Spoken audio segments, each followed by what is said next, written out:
ছয় নাম্বার পাঠ করার পর আলহামদুলিল্লাহ পড়া। আলহামদুলিল্লাহিল্লাযী সাকানা আযবান ফুরাতান বিরহমাতিহি ওয়া লাম ইয়াজআল ইলা আনজাজাম বিজুনুবিনা।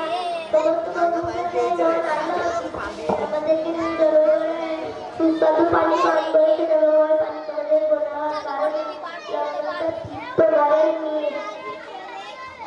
মাশাআল্লাহ মাশাআল্লাহ, আলহামদুলিল্লাহ। তাহলে আমরা প্র্যাকটিক্যালি ভাবে মৌখিক এবং